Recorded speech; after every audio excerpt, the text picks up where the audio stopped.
네, 안녕하십니까. 네, 숨을 못 쉬겠습니다.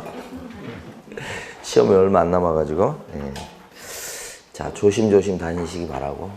네, 잘못하면 머리에 들었던 거 떨어집니다. 네? 자, 그 시험 보기 직전에 본 게 시험에서 유효한 거예요. 한 달 전에 본 거 유효하지 않아요. 그러니까 시험 보기 전에 한 바퀴 돌려보고 시험장에 들어가는 거. 그거 하려고 지금까지 공부해 온 거예요. 제가 아는 어떤 분은 중개사법이 너무 점수가 잘 나오고 자신 있으니까 한 달 전부터 등기법, 공법에 집중 투자하신 거예요. 그리고 한 달 동안 거의 못 봤어요. 그리고 나서 이제 딱 시험장에 들어가니까 중개사법이 가물가물하면서 65점 나왔어요.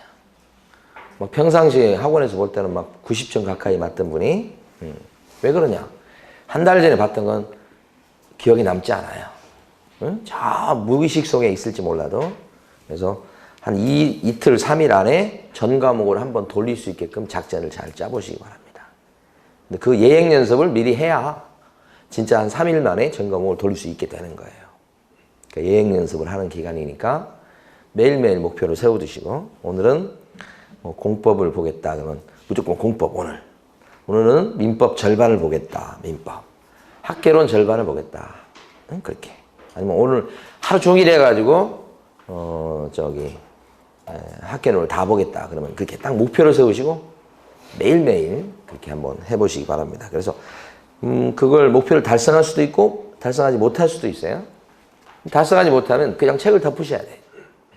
2시까지 봤다 그러면 2시에 그냥 책을 덮으셔야 돼요. 더 이상 볼 시간이 없어요.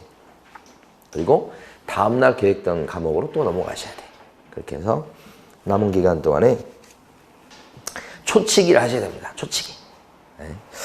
자, 그러면 이제 내용 중에서 우리 지금 제가 갖고 있는 거 보니까 21번부터 할 차례죠. 네. 중개대상물이 될 수 있는 것은 모두 몇 개인가 그랬습니다. 자, 첫 번째 것은 비프군요. 될 수가 없지. 없죠? 네. 그 다음에 이제 광업권도 될 수가 없고, 세 번째 보면 아파트에 추첨계를 신청해서 당첨이 되면 아파트의 분양 예정자로다가 될 수 있는 지위. 아직 분양받은 건 아니고 분양 신청할 자격 얘기하죠. 이것은 아직은 아닙니다. 철거민 딱지 얘기하는 거예요. 중개사물 아니고. 그 다음 것은 토지에 부착된 수목의 집단으로서 보존 등기 끝난 거. 이걸 임목이라고 그래요. 중개사물 되고. 그 밑에 거 법정이상권이 성립되어 있는 임야, 땅. 법정이상권이 생겨 있긴 하지만 중개사물 될 수 있죠. 마지막 거 하천인데 개인 소유의 하천도 있습니다. 그러면 거래가 가능합니다. 중개사물 될 수가 있다. 사도나 사유 하천은 되는 겁니다. 그래서 3개입니다. 답이. 자, 22번으로 넘어가 보시고, 시커먼 22번. 옳은 것은 1번 공인중개사가 되려는 사람은 국토교통부 장관이 시행하는 공인중개사 시험에 합격해야 되겠다. 맞습니까? 공인중개사가 되려는 사람은 누가 시행하는 시험에 붙어야 되겠다? 시도지사. 국장 아니고요. 그 다음에 2번 피현정 후견인과 피성년 후견인은 결격자인데 그런 사람도 시험을 볼 수 있죠. 그래서 공인중개사는 될 수 있다. 근데 이 사람은 중개보조는 될 수 있나요? 안 되고. 소공이 될 수 있나요? 안 되고. 그렇죠? 일을 못합니다. 결격자에서. 시험만 볼 수 있어요. 3번 시험 시행기관의 장은 시험을 시행하고자 하는 때는 시험에 관한 계략적인 사항을 시험 90일 전까지 관보 및 일간신문에 공고하십시오. 시험 시행기관의 장이 계략적인 사항을 공고할 것은 언제까지 하죠? 2월 28일까지고 시행 공고는 다시 얘기하면 정식 공고는 90일 전. 아시겠죠? 다시 한번 계략적인 사항의 예정 공고는 2월 28일까지. 그리고 한참 있다가 시험 보기 90일 전에는 시행 공고. 그죠? 정식 공고 얘기합니다. 그래서 2개가 바뀌면 안 되겠습니다. 이건 2월 28일까지 고치셔야 되고.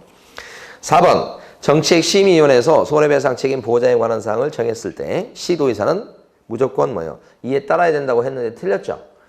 정책심의위원회에서 땅땅땅 의결한 사항 중에서 시도의사가 무조건 따르게 되어 있는 건 뭐죠? 시험이죠, 시험.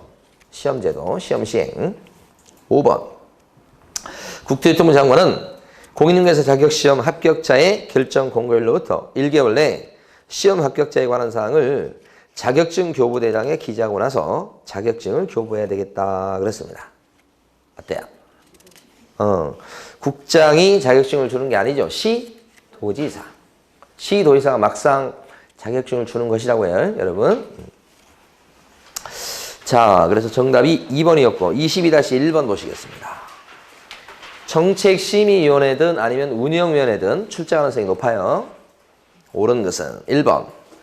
공인중개사의 업무에 관한 사항을 심의하기 위해서 국토교통부에다가 정책심의위원회를 둔다. 어때요? 둘 수 있다. 자, 지금부터요. 정책심의위원회하고 운영위원회를 갖다가 구별을 해보도록 하는데요. 단순 암기로 하지 마시고 연상을 해가지고 4가지로 구별해 봅니다. 자, 먼저 정책심의위원회는 어디에다가 설치하는 겁니까? 어디에? 정책이니까. 국토부. 정책은 국토부에서 하는 거 아니에요? 그럼 이쪽도 국토부예요? 그럴 리가 없죠? 여기는 뭐예요? 협회입니다. 그래서 여기서 이걸 떠올리시고 이거 구별해서 여기 협회라고 하셔야 돼. 다음에 이때 같이 알아두실 것은 정책이라고 하는 것은 이럴 수도 있고 저럴 수도 있기 때문에 정책심의위원회는 둘 수 있다 그래요. 안 둬도 어쩔 수 없어요. 그런데 운영위원회는 공개사업을 감시하는 거예요. 감시하는 것은 반드시 필요합니다. 감시 안 하면 개판이 돼요. 그러니까 우리 정치하는 사람들도 국민들이 감시해야 되고 감시를 해야 됩니다. 그렇지 않으면 이게 문제가 생겨요. 비리가 생겨요.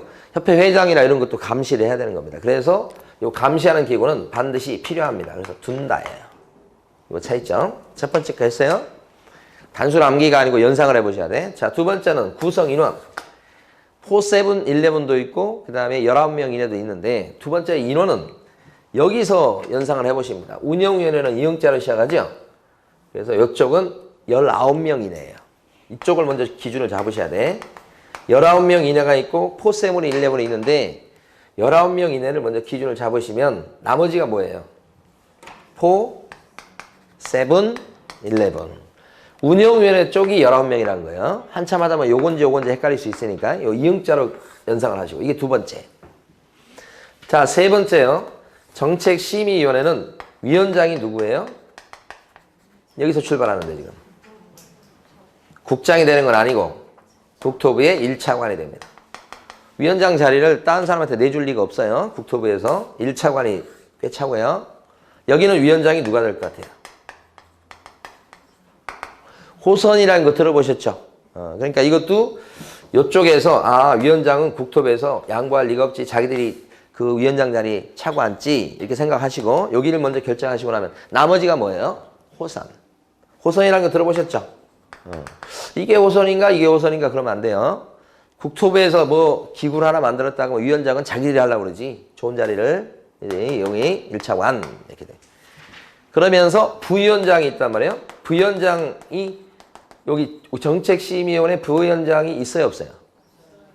여기는 그게 기출문제인데 이걸 어떻게 할 것인가? 예?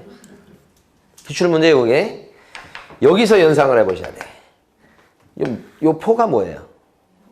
위원장 포함이라고 해요. 위원장. 만약에 부위원장 있으면 뭐예요? 부위원장 포함해서 이렇게 할 거죠. 근데 부위원장 포함이란 말은 없어요. 뭐라고 돼 있어요? 위원장 포함. 그러면 부위원장 제도가 있다 없다? 없다.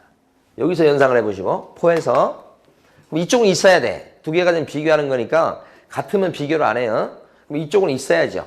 그럼 부위원장도 어떻게 뽑아요? 호선.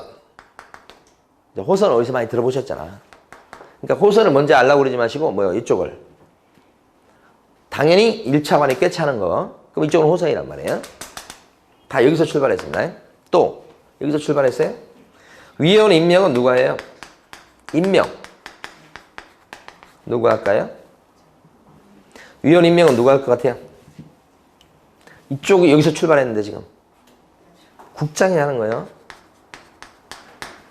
국토부에 지금 설치된 기구인데 국토부 장관이 알아서 하겠지. 그렇죠? 그래서 국장 임명합니다. 여기는 위원 임명을 누가 할 것 같아요? 누가? 협회에 있는 건데. 회장이에요, 회장. 협회 회장. 여기는 국장, 여기는 회장. 여기서 출발했어요. 그러니까 연상을 해서 여러분들이 기억을 하셔야 돼요. 단순히 이렇게 왼쪽 이렇게 하려고 그러면 조금 시간이 지나면 또 잊어먹을 수 있으니까 이렇게 한번 해보시고. 그래서 1번은 운영위원회, 정책심의위원회는 둔다가 아니고 뭐예요? 둘 수 있다. 2번에 보면 위원장 1명을 제외하고 7명 이상 11명 이내의 위원으로 구성한다. 제외가 아니고 뭐죠? 포함. 4, 7, 11입니다. 정책은. 그 다음에 세 번째는 위원장을 위원 중에서 호선한다. 호선은 아니지. 위원장 1차관이 자기가 차고 앉아요. 그 다음에 네 번째는 위원은 법이 정한 사람 중에서 국장이 임명하거나 위촉한다. 이게 맞는 말이죠. 그 다음에 5번 보수 변경에 관한 사항도 시험위원회의 심의사항에 해당하지 않는다. 해당하죠. 보수 변경에 관한 사항도 심의사항에 들어가죠. 심의사항이 뭐예요? 여기 심의사항. 정책. 그렇죠. 손 좀 보시오. 이거잖아요. 정책, 손 좀 보시오. 이렇게. 손 좀 보시오. 이렇게. 정책, 손 좀 보시오. 이렇게. 그러니까, 하여간 이 나라에는 자기의 이익을 챙기기 위해서 눈이 다 시뻘거니까. 최근에 보면 사모펀드에 대해서도 보니까 거기에 대해서 굉장히 규제가 약한 것 같아요. 그래서 옛날에 그 규제를 풀어가지고 사모펀드에 대해서 문제가 많은 것 같아요. 그러면 국회의원들이나 이런 정치하는 사람들 그걸 빨리 캐치해가지고 빨리 제도를 바꿔야 될 거 아니에요? 그래야 이제 문제가 없겠죠. 그거 하라고 정치인 뽑아놓은 거예요. 그러니까 정책 제발 손 좀 보시오. 정책 손 좀 보시오. 거기에 보면 보수 변경이 들어가요. 요거 시험제도, 요건 손해배상 책임 보장. 요 중에 반드시 따라야 될 것은 요거. 자, 됐어요. 자, 23번 가십니다. 개설 등록 신청할 때 서술이다. 시커먼 23번요. 옳은 것은 1번. 법인이 중개업 및 겸업 제한에 위배되지 않는 업무만을 영위할 목적으로 설립되었을 것 그랬습니다. 1번 어때요? 중개업하고 법인은 그 다음에 14조에 나와 있는 6가지 업무 할 수 있죠. 그 6가지 업무가 겸업 제한에 위배되지 않는 업무예요. 6가지가. 그러니까 중개업하고 겸업 제한에 위배되지 않는 업무 6가지하고 합쳐서 총 7가지만을 영위할 목적으로 설립돼야 된다. 맞는 말이에요. 근데 1번 지문이 기출 지문에 나왔던 거 그대로예요. 그러니까 이게 굉장히 좀 어떻게 보면 낯선 표현이에요. 그래서 다시 나온다면 한참 생각해야 될 거예요. 익혀두시라는 얘기입니다. 그러니까 이게 1번이 14조에 규정된 업무만을 영위할 목적으로 설립될 것 그 말하고 똑같은 말이에요. 그걸 이렇게 쓰고 있으니까 기출지문에서 잘 익혀두시고. 14만 했던 거잖아요. 2번은 상법상 주식회사 또는 협동조합으로서 자본금이 5천 이상일 거. 여기 주식회사가 그러면 안 되죠? 상법상 뭐라고 해야 돼? 바로 회사. 상법상 회사 그러면 5가지 종류가 있잖아요. 주식회사만 있는 건 아니죠. 한명회사, 합자회사, 유한책임회사, 유한회사 이렇게 있으니까 꼭 주식회사이어야 될 건 아니기 때문에 X. 상법상 그냥 회사 또는 협동조합 이렇게 하셔야 돼요. 3번이 어려워요. 법인은 2억 원 이상을 보증 설정해야 되는 건 맞는데 그것이 등록에 필요한 요건은 아니라는 거예요. 보증 설정이 등록에 필요한 요건입니까? 등록 기준은 자실사죠. 보증 설정 안 들어가죠? 그래서 3번이 어려운 거예요. 맞다고 생각하기 쉬워요. 4번은 대표이사는 공인중개사이어야 되고 대표자를 포함한 임원사원 3분의 1 이상은 공인중개사일 것 그랬습니다. 대표자 포함인가요? 제외지 제외. 응? 대표자 제외하고 3분의 1 이상 이렇게. 그 다음에 5번 법인의 임원사원 전원이 실무교육을 받을 거 그랬어요. 그러니까 실무교육은 임원사원 전원이 받는데 하나 유의하실 게 있어요. 거기 가로 안에 보시면 한명회사나 합자회사 같은 경우에 사원을 얘기하는데 그 사원은 무한 책임 사원을 얘기합니다. 무한 책임 사원. 유한 책임 사원을 얘기한다 그러면 틀려요. 유한 책임 사원은 자기가 돈을 1억 출자했으면 1억을 출자한 법인 내에서만 책임지는 것을 유한 책임이라고 해요. 유한 책임. 책임이 한정돼 있다는 거예요. 이 책임에 한도가 있다는 거예요. 근데 무한 책임은 어때요? 책임에 제한이 없다는 거니까 100% 책임진다는 뜻이 됩니다. 그러니까 여기서 얘기한 사원은 무한 책임 사원을 얘기하고 유한 책임 사원은 아니에요. 나온 적이 없는데 조문에 있는 거고, 출제위원들은 반대말 쓰는 걸 좋아하니까 혹시 이렇게 돼 있는데 이렇게 써서 되지 않을까. 그게 동그라미 5번.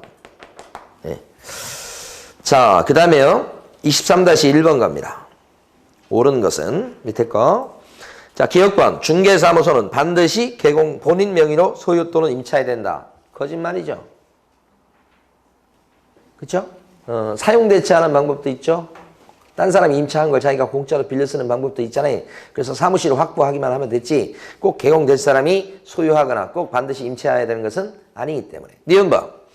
협동조합 기본법에 따른 사회적 협동조합인 경우에 자본금이 5천만 원 이상이라면 등록이 가능하다. 사회적 협동조합은 제외잖아요. 비영리 성격 때문에 그래요. 디귿번. 대표자를 제외한 임원 또는 사원이 6명이라면 2명이 자격증이 있으면 된다. 오케이. 이거 맞죠? 3분의 1 이상이니까. 물론 대표자 제외한 숫자입니다. 리얼번. 가설 건축물 대장에 기재된 사무소를 확보한 등록 신청은 가건물에다 사무실을 확보하고 등록을 해봤어. 그러면 등록을 해줄까? 안 해준다. 이 말이지. 등록이 불가능하니까 X.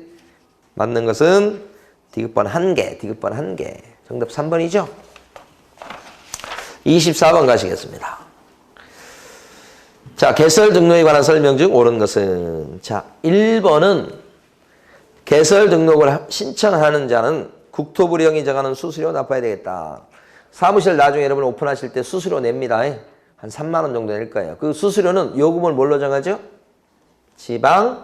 지방자치단체 조례. 국토부령이 아니고 지방자치단체 조례. 그 다음에 2번. 공인인증서 또는 법인 아닌 자는 등록 신청을 못하지요. 근데 등록 신청할 수 있는 사람은 그러니까 공인중개사나 법인 둘 중에 하나예요. 그럼 등록 신청할 수 있는 공인중개사에는 소속 공인중개사가 포함돼요? 제외돼요? 제외. 거기를 물어보는 거예요. 언제나. 포함이라고 해서 틀립니다. 두 번째. 3번. 등록관청은 중개사무소 개설 등록을 한 자가 보증을 갖다가 설정하였는지 여부를 확인한 뒤에 중개사무소 등록증을 어떻게 줘야 되죠? 지체 없이 줘야 되죠. 지체 없이. 7일 이내 아니죠. 등록증 교부는 지체 없이. 등록의 통지가 뭐예요? 7일 이내고. 4번. 휴업 중인 개공은 그 기간 중에 당해 중개업을 폐업하고서 다시 신규로 등록할 수 있다. 그렇습니까? 어때요? 기간 중에 중개업을 폐업하고 다시 등록을 휴업기간 중에 있는 사람은 할 수 있죠. 자발적으로 쉬는 사람이어서 그렇습니다. 법을 위반한 게 아니어서. 4번이 정답. 영업정지 중인 사람은 그게 안 되죠. 영업정지 기간 중에 폐업을 했다 다시 재등록하는 게 안 되지만 휴업 중인 사람은 괜찮죠. 5번. 등록관청은 등록증을 교부한 때는 등록대장에 등록사항을 기록하고 나서 협회에다 통보할 때는 언제까지 통보하시죠? 다음 달 10일까지 이렇게죠. 자, 24-1번 갑니다. 옳은 것은 1번. 개설 등록을 신청하는 자는 자격증 사본을 구비서류로 등록관청에 제출해야 되겠다. 등록 신청할 때 구비서류에는 자격증 사본 들어갑니까? 안 들어갑니다. 등록관청이 확인하는 거니까. 2번. 개설 등록을 한 개공이 종별을 바꿔서 달리해서 업무를 하고자 했을 때는 등록 신청서를 다시 냅니다. 그리고 폐업의 의미에서 종전의 등록증은 반납하셔야 됩니다. 그러니까 종전의 등록증을 갖다 주고 새 등록증을 교환해서 오는 겁니다. 교체해가지고 종별만 바꿔도 원칙은 신규 등록인데 정식 절차를 밟아서 폐업하진 않고 종전의 등록증을 갖다 주면서 폐업이요 그렇게 되는 거예요. 그 새 등록증 받아와서 걸고 영업하시면 된다. 이 뜻이니까. 반납해야 되니까 X. 그 다음에 3번. 보증 설정 증명서류는 등록 신청할 때 등록관청에 제출할 구비서류에 들어갑니까? 등록 신청할 때 구비서류가 뭐예요? 자가 나오면 안 되지. 등록 기준은 자실사지만 구비서류는 자 빠지고 동그라미 1번에서 자 빠진다고 했었잖아요. 실사. 외국 사람일 때는 실사결 해서 하나 늘어나고. 그 다음에 4번. 등록 신청서에는 신청인의 여권용 사진을 첨부한다. 그 실사라고 하는 게 여기 실무교 수료증 4번이고 사가 두 개죠. 여권용 사진이고 지금 4번에 나와 있는 것처럼 또 하나가 사무소 확보 서류죠. 이렇게 요거 들어갑니다. 그 사자입니다. 사진할 때 사진이 할 때 그 사자이기도 하고 사무실 할 때 사자이기도 하고 두 개입니다. 이게 사자가. 그 다음에 이제 5번. 등록 신청자는 반드시 결격사에 해당되지 않음을 증명하는 서류를 제출해야 된다. 반드시 제출해야 된다 그러면 안 되는 게 이거 제출할 사람은 외국 사람만 제출이 필요하죠. 한국 사람은 신원조에서 알아보니까. 자, 24-2번 문제요. 골라보십니다. 협회 통보상 반드시 암기하셔야 됩니다. 답이 5번이에요. 이분 등은 고행으로 휘었습니다. 그거 암기한 거, 해두신 거 맞죠? 그러면 협회 통보상에는 보증 설정 신고 그런 거 안 들어갑니다. 네, 주의하시고. 자, 25번 갑니다. 응? 제가 5번이라고 그랬어요? 4번에 있는 거예요? 그러면 4번이에요. 자, 25번. 결격사유에 관한 설명 중 옳은 것은 1번. 고용인이 결격사에 해당하게 된 때는 2개월 내에 해고하지 않았다간 등록관 측은 그를 고용한 개공에 대해서 등록 취소 처분해야 된다. 고용인이 결격자인데 2달 내에 안 자르면 업무정지입니다. 만약에 임원이 결격자인데 2달 내에 안 자르면요. 절등치고. 밑에 있는 고용인은 업무정지. 높은 임원이나 사원은 뭐예요? 절등치. 그거 아시죠? 2번. 중개사법 위반으로 300만 원 벌금을 선고받고 그것이 원인이 돼서 등록 취소 처분을 받은 개공은 등록 취소만 되었죠. 이 사람은 등록 취소된 그것 때문에 3년의 결격 사유 기간은 붙지 않아요. 근데 거기서는 지금 등록 취소된 후 3년이 경과해야 개공이 될 수 있다고 했으니까 거짓말입니다. 이 사람은 그 위에 등록 잘리게 된 원인인 벌금 선고받은 그날부터 벌금 받은 날부터 3년 동안 결격자가 되는 겁니다. 그것 때문에 등록 취소가 된 건 사실이지만 그 등록 취소된 그때부터 3년을 따로 또 붙이진 않는다는 뜻입니다. 여기. 그래서 이게 결격 사유 때문에 등록이 잘리면 등록 취소된 그것 때문에 따로 3년의 결격 사유는 안 붙인다. 이런 뜻이에요. 그러니까 2번이 틀린 겁니다. 제일 어려운 겁니다. 3번. 기준 미달에 대해서 등록 취소됐을 때는 이 기준 미달은 사기 결혼할 때 기자죠? 그럼 3년 붙어야 안 붙어요? 이것도 안 붙어요. 아까 동그라미 2번은 결격 사유고 이 동그라미 3번은 기준 미달입니다. 그래서 3년 안 붙는 거고요. 4번은 도로교통법을 위반해서 징역을 선고받고 복역 중 가석방이 된 후 취소 또는 실효됨이 없이 3년이 경과된 자는 소공이 될 수 없다 그랬습니다. 어때요? 복역 중 가석방 된 후 취소 또는 실효됨이 없이 3년이 경과됐다 그랬습니다. 가석방이 된 사람은 3년 지나서 벗어나는 게 아니고 잔영기 지나고 3년 지나야 되기 때문에 아직까지는 뭐예요? 결격사유에 해당돼서 소공이 될 수가 없겠습니다. 요거 맞네. 그죠? 5번. 업무정지 처분을 받은 개업공인중개사에 대해서 업무정지 기간이 영업정지를 받은 개업공인중개사인 법인의 업무정지 처분 당시라고 나왔네요. 사원 또는 임원이었던 자로서 개업공인중개사에 대한 업무정지 기간이 경과되지 아니한 자는 결격자다. 업무정지 처분 당시에 임원이나 사원이 같이 결격자가 된 게 아니고 처분 당시가 아니고 사유 발생 당시. 법인 나오고 영업정지 나오면 맨날 그거 물어봅니다. 5번처럼. 그래서 5번 X. 자, 밑에 보시면 25-1번 문제를 지금 풀어보십니다.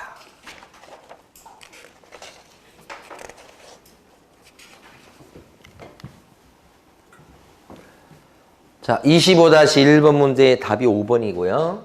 이런 결격사의 문제가 나오면 끝부분을 정확히 읽으시는 게 중요하고 그 다음에 끝에다 꼭 표시하셔요. 그래서 갑이 부정행위자죠, 1번이. 부정행위자는 결격자가 무조건 아닙니다요. 몇 년 필요 없고 시험만 5년간 못 볼 뿐 결격자 아니기 때문에 끝에다 이렇게 쓰셔야 되고 이렇게. 자, 2번. 복권되었습니다. 복권된 사람은 복권되는 즉시 벗어나니까 3년이 경과되지 않았다 그랬는데 3년 지났든 안 지났든 관계없이 이 사람은 결격자가 아닙니다. 또 이렇게 표시하시고 3번에 보면 100만 원 벌금입니다. 이래 가지고는 무조건 결격자가 아니죠. 이것도 아니고 4번에 보면 법인이 해산되는 바람에 등록이 잘렸어. 그랬을 때 그 법인의 대표자였던 사람은 불이익을 받게 되느냐. 해산 때문에 등록 취소가 되면 그 등록 취소만 되었지 3년을 따로 안 붙이죠. 그러니까 이 대표자는요. 결격자가 되지는 않습니다. 5번 형법 위반으로 징역 1년에 집행유예 2년. 그러면 집행유예 나오면 너무 좋아요. 집행유예 기간 동안만 결격자가 될 거죠. 그럼 집행유예 기간 지났어요? 안 지났어요? 경과하지 않았다고 나왔죠. 그러면 결격자가 되지요. 그러니까 끝을 잘 읽으셔야 됩니다. 그리고 꼭 끝에 쓰는 습관을 들이셔야 이렇게. 답이 몇 번? 5번. 25-2번 보시면 결격사에 해당되지 않는 자를 모두 골라라. 기억번은요. 결격자입니까? 아니고요. 피특정 우연이는 저를 떠올리시라고 그랬어요. 응? 컴퓨터 이런 거 잘 못하는 사람이다. 그래서 누가 봐주고 있다. 예? 그것뿐이지 다른 능력은 있다. 이렇게 보는 거예요. 결격자 아닙니다. 니은번은요. 회생 나왔죠. 지금 보니까. 회생을 신청하고 또 뭐 인가 여부가 결정되지 않은 공인중개사 이렇게 되어 있습니다. 회생 나오면 무조건 결격자가 또 아니고. 디귿번은요. 선고유예 나왔죠. 무조건 결격자 아니죠. 예. 자, 리을번은요. 1년간 폐업했다가 폐업전 위반이기 때문에 등록이 잘린 사람인데 등록 잘리고 나서 2년까지 또 지나버렸어요. 근데 이때는 자발적인 폐업기한이 1년 있는 게 있기 때문에 등록 잘려도 3년간 결격자가 되는 게 아니고 그 1년 고려해가지고 2년으로 주니까 그 2년 동안만 결격자가 될 건데 끝이 중요하죠. 2년 지났어요? 안 지났어요? 지났어요. 그러면 결격자가 아니니까. 정답 5번입니다. 자, 26-1번 박스 문제로 가겠습니다. 그 쉬운 내용들은 뭐 문제 중에서 하나 골라서 풀도록 하겠습니다. 26-1번 보면 박스 문제. 분사무소에 대해서 한 문제가 나올 텐데 틀린 것을 모두 고르시오 그랬습니다. 어렵진 않고. 기억번. 법인인 개업 공인중개사가 분사무소를 설치하는 경우 분사무소 소재지의 시장구청장한테 신고해야 되겠다. 어디 가서 신고합니까? 주된 사무소 소재지 관할 등록 과정입니다. X. 니은번. 다른 법의 규정에 따라서 중개업을 할 수 있는 법인의 분사무소에는 공인중개사를 책임져로 둬야 된다. 어때요? 이 특수법인 얘기하죠. 분사무소 낼 수 있긴 합니다. 근데 책임자는요. 공인중개사가 아니어도 되기 때문에 니은번도 틀렸죠. 자, 디귿번. 분사무소를 설치 신고하려는 자는 국토유통부 장관이 결정 공고하는 수수료 납부해야 되겠다. 국토유통부 장관이 정한 수수료가 아니라 지방자치단체 조례가 정하는 수수료 내는 거죠. 그래서 X죠. 아까 등록 신청할 때도 지방자치단체 조례 한 3만 원 들어간다고 그랬잖아요. 아까 조례입니다. 조례. 이것도 틀렸고 리얼번. 분사무소 설치 신고를 하려는 자는 책임자를 포함한 소속 공인중개사의 실무교육 수료증 사본을 제출합니다. 여기서 책임자의 실무교육 수료증 사본만 내는 거죠. 책임자 포함해서 소속 공인중개사 모두의 실무교육 수료증을 내는 게 아니고. 네, 그래서 틀렸습니다. 정답 5번. 자, 그 다음에 이제 사무소 이전 문제로 갑니다. 자, 27번 문제입니다. 동지학구에 있던 사무소인데, 자, 서초구로 이전합니다. 동지학구에 있던 사무실인데 서초로 이전한다. 이게 사무소 이전. 네? 1번. 중개사무소 이전 신고를 한 갑은 동지학구에 있는 중개사무소 간판은 이전한 후 10일 내에 철거해야 되겠다. 사무소 이전하고 이전 신고를 여기 가서 할 텐데, 그랬을 때 여기 걸려있던 간판은 철거해야 되죠? 사무소 이전하면, 여기서 이전 신고하면 종전 사무실에 걸려있던 간판은 철거시켜야 되죠? 언제까지? 지체 없이. 10일 이내가 틀렸죠. 2번. 갑은 서초구청장에게 이전 신고할 때, 그렇습니다. 이쪽 서초구에 와서 합니다. 등록증과 건축물 대장을 제출한다. 여기 이전 신고할 때, 이전하고, 그 다음에 이전 신고를 할 때, 빈손으로 가면 안 된다고 그랬죠. 이전 신고할 때 갖고 갈 거 뭐예요? 신사증이다. 그때 이 증은 뭐예요? 등록증 갖다 주면서 고쳐달라고 하는 거고요. 요 사는 뭐예요? 사무소 확보 서류. 그게 건축물 대장에 기재된 건물에 사무소를 확보했음을 증명하는 서류지 건축물 대장 자체를 내란 뜻이 아니에요. 그 건축물 대장이 틀린 거예요. 거기서 요 이전 신고서는 없어도 됩니다. 이거 중요한 서류 요 두 가지입니다. 신고서는 실제 내긴 하지만 시험지에는 안 나올 수 있다는 뜻이에요. 자, 그래서 건축물 대장 때문에 틀렸다는 거. 그다음에 3번 동지학구에 있을 때 갑의 업무정지 위반행위에 대해서는 동지학구청장이 영업정지를 명할 수 있다. 요때 위반행위를 하고 요렇게 이사 왔을 때 그 영업정지 위반행위라는 행정처분은 동지학구청장이 하는 게 아니라 서초구청장이 한다는 거 아시고. 아실 거예요. 쉬워요 이거. 4번 서초구청장은 등록증에 변경사항을 기재하여 교부할 수 있다. 안 되는 게 사무소 이전하면서 등록관청이 바뀌는 상황이잖아요. 그러면 등록증을 재교부하는 방법은 한 개밖에 없어요. 새로 인쇄해서 주는 방법밖에 없어요. 기재사항 변경은 인정될 수가 없어요. 왜요? 등록관청이 바뀌기 때문에 그래요. 동작구에서 동작구로 이전했을 때는 기재사항 변경이라는 그런 방법이 인정이 되지만 등록관청이 이렇게 완전히 바뀌어버리는 경우는 기재사항 변경은 절대 인정될 수가 없어요. 그냥 등록증 재발급만 인정이 되는 거예요. 새 걸로. 4번 어려워요. 5번 이전 신고를 받은 서초구청장은 다음 달 10일까지 협회 통보한다. 협회 통보상 맞죠? 네, 그래서 5번이 정답. 이렇게. 보충지문 1번 보시면 등록관청 관할구역 외의 지역으로 중개사무소로 이전했을 때 이전 후에 등록관청의 요청으로 종전 등록관청이 송부해야 될 서류에는 송부서류 반드시 기억하셔야 돼요. 자, 대신중학교 1학년으로 송부하세요. 그거요. 이 송부서류에는 등록증이 포함된다 그랬어요. O예요? X예요? X. 송부서류에는 등록증 안 들어갑니다. 등록대장 들어가고 등록신청 서류 들어가고 진행 중인 행정처분 서류 들어가고 그 다음에 최근 1년간 받은 행정처분 서류는 들어가지만 등록증은 송부서류에 안 들어갑니다요. 그거 알아두시고. 자, 27-1번을 풀어보십니다.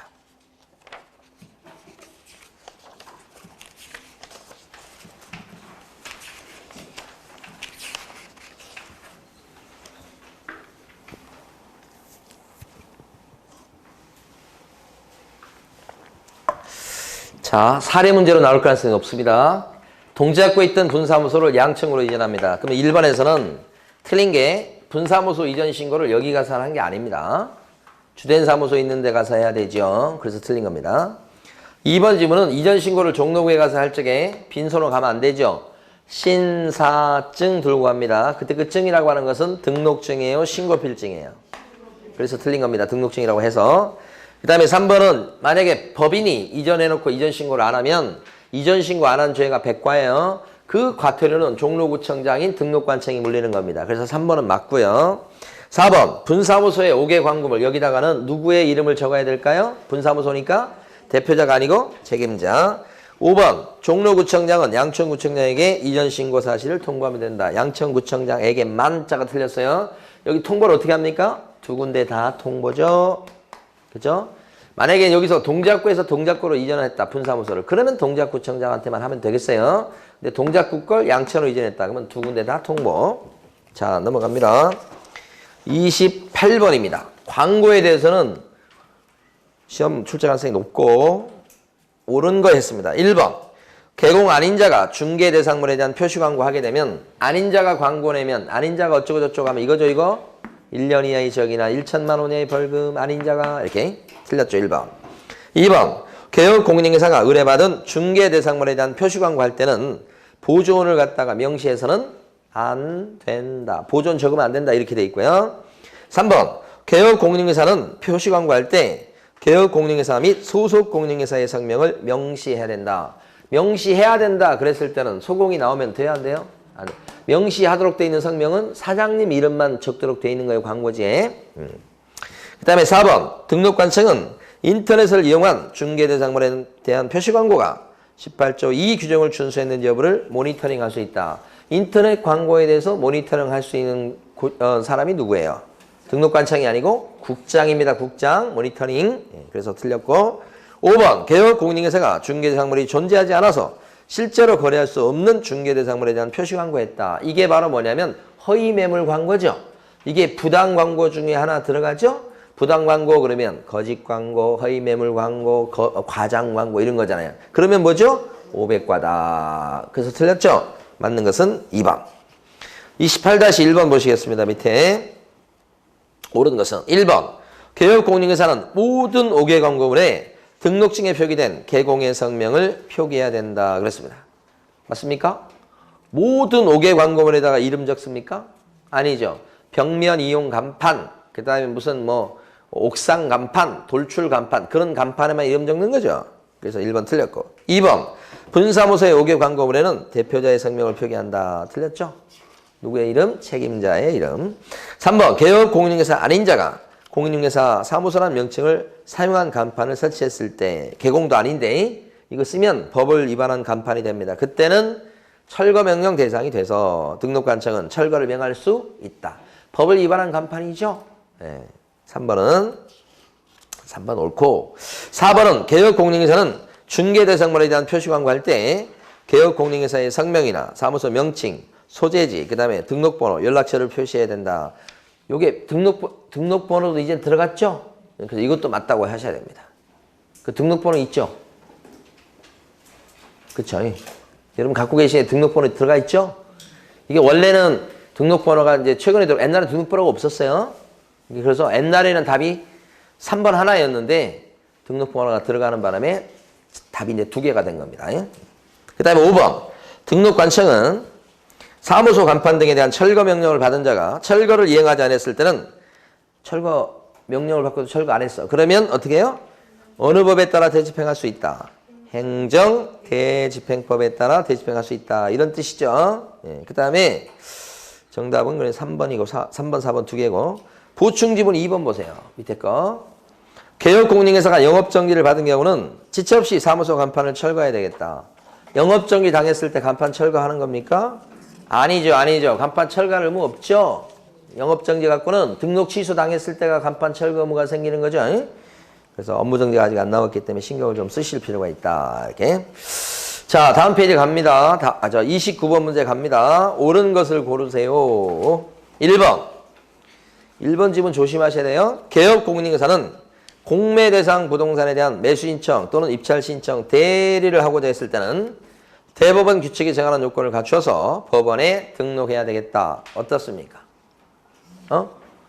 공매 대리할 때는 법원에 등록할 필요가 없어요. 그렇죠?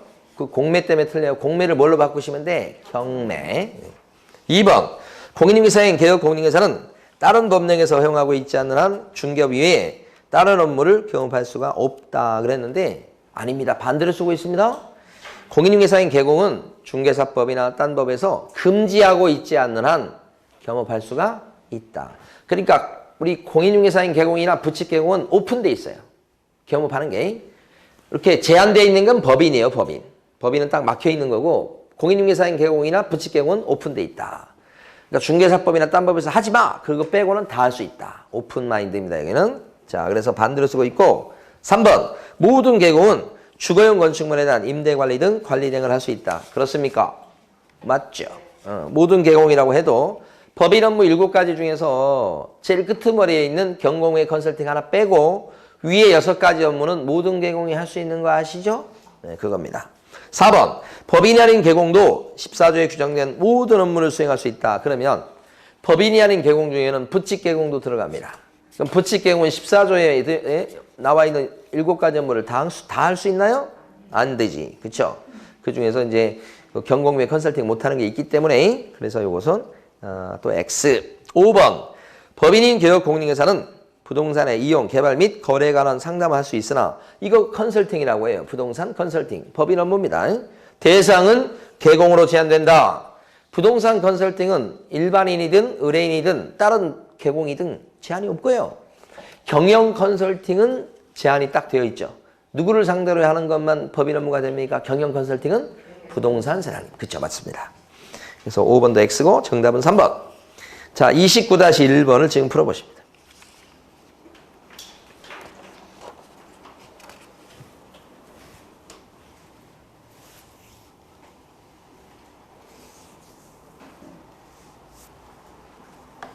자, 29-1번에서 기억번은 부동산 정보 제공은 아예 14조 업무에 안 들어갑니다. 아예. 이 부동산 정보 제공은 협회 업무입니다. 그래서 두 개를 혼동하시면 안 됩니다. 절대. 다시 한번. 요 법인 업무가 있고 법인 업무. 중개법인입니다. 정확히는 14조. 그 다음에 협회 업무가 있다. 업무가 나온 것은 두 개밖에 없어요. 협회 업무, 법인 업무.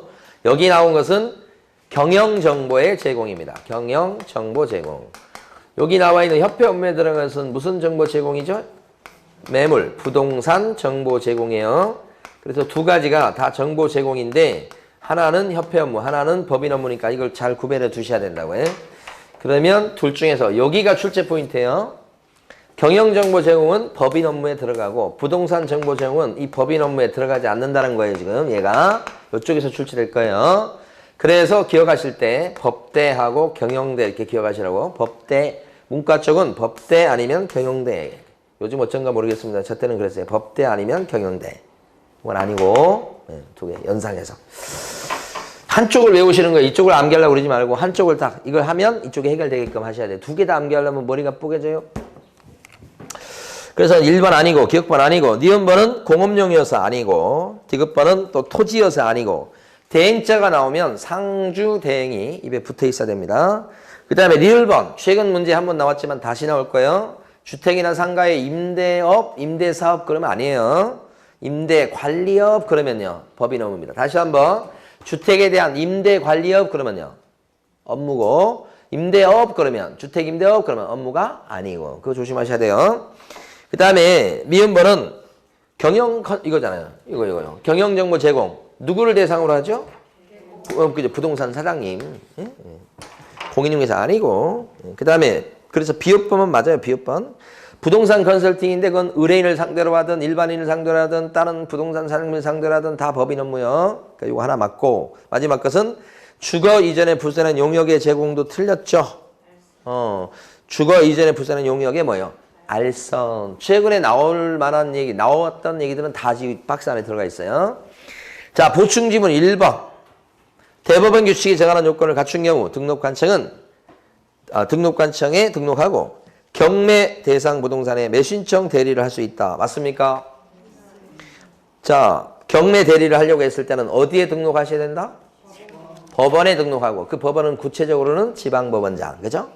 근데 조문은 법원이라고 돼 있고 매수신청 대리인 얘기 규칙에 가게 되면 이제 지방법원장 이렇게 나오죠. 등록관청은 아니요. 자, 30번 문제를 풀어보십니다.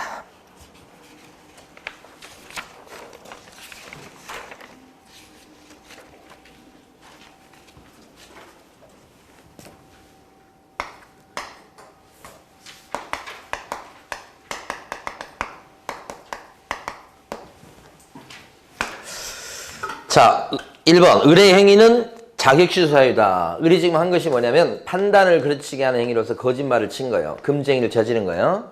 이것 때문에 요 소공이 자격까지 잘리진 않습니다. 자격 취소가 되려면 중개사법 위반으로 징역을 받아야 되지 금지행위 저지른 것만 갖고는 자격 취소 사유는 아니에요. 자격 취소는 아니니까 1번 X고요. 2번 갑은 1년 이하의 지역이나 또는 1천만 원 이하의 벌금에 처한다. 갑은? 이거 왜 틀립니까?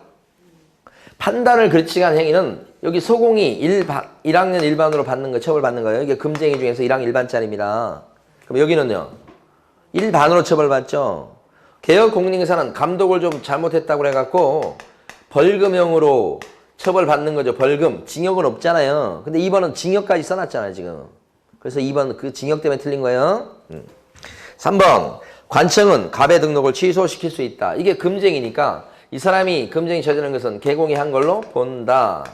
그래서 이게 민사책임, 그 다음에 형사책임, 그 다음에 행정적 책임과 관련해서 소공이 이렇게 금지행위 저질렀을 때는 자격 정지 사유가 되는데 그건 여기가 한 꼴이다. 그러면 개공은 금지행위 저질렀다면 임등치죠. 등록을 취소당할 수 있다고 하는 거니까 3번 지문이 맞는 거죠. 그 다음에 4번은 의리 징역 또는 벌금을 선고받은 경우 갑은 그 의뢰 위반 행위를 방지하기 위해서 상당한 주의와 감독을 기하지 않았다. 그러면 감독을 할 만큼 했다는 얘기입니다. 그렇다면 우리 갑은 개공갑은 벌금도 처벌받지 않는다. 근데 벌금 때린다고 했으니까 4번 X죠. 5번 병의 재산상 손해에 대해서는 갑에게만 책임을 물을 수 있나요? 이거 손해배상 책임 여기도 생기지만 누구도 배상 책임 생겨요? 갑도. 그 갑의 손해배상 책임이 이렇게 둘이 같이 있게 되죠. 연대 책임이죠? 무과실 책임이죠? 그거 얘기하는 겁니다. 5번도 틀렸죠? 갑에게만 생긴다니요. 틀렸습니다. 자, 그래서 정답은 3번이고 31번 보시겠습니다. 시커먼 31번 인장얘기입니다. 인장되고 쉬워서 문제 하나만 풀겠습니다. 1번 을이 여기서는 소공입니다. 아니 개공입니다. 개공. 법인인 경우에는 인장 등록은 상업등기 규칙에 따른 인감증명서의 제출로 대신한다. 가름한다가 대신한다요. 맞죠 그러면? 네, 여기 정답. 2번 개공을은 개설 등록 전까지 사용하는 인장을 갑군수에게 등록해야 되겠다. 맞습니까? 갑군수가 등록관청 맞죠? 여기 사무실이 거기에 있으니까. 근데 언제까지 등록하셔야 된다? 개설 등록 전이 아니고 업무 개시 전. 그래서 2번 틀린 겁니다. 업무 개시 전으로 고쳐야 돼요. 3번 개공을이 공인중개사인 개공이라면 인감증명법에 따라서 신고한 인장을 등록해야 되겠다. 그렇습니까? 인감증명법에서 따라서 등록한 인장이 아니고 뭐라고요? 가족관계 등록부 또는 주민등록표에 기재된 성명이 나타난 인장이다. 이렇게 하셔야 되니까 틀렸죠? 그 다음에 4번 병은 을이 고용신고할 때 사용한 인장을 등록해야 되겠다. 어때요? 병은 병이 누구죠? 병이 소공이죠? 그러면 개공 사장님인 을이 고용신고할 때 사용한 인장을 같이 등록할 수도 있다. 고용신고서에다 같이 껴들어가서 그거 얘기입니다. 등록해야 된다가 틀렸죠. 등록할 수도 있다. 5번 소공병은 자신이 작성한 확인설명서에다가 등록한 인장을 날인하지 않았을 때는 소공이 인장을 날인 안 했던 거예요. 소공이 날인 안 하면 어떤 제재 받죠? 자격정지지. 과태료 아니고. 그래서 틀렸죠? 똑같은 내용이지만 아마 이렇게 사례 형태로 바꿔서 많이 나올 거라 생각돼요. 자, 쉬었다가 계속합니다.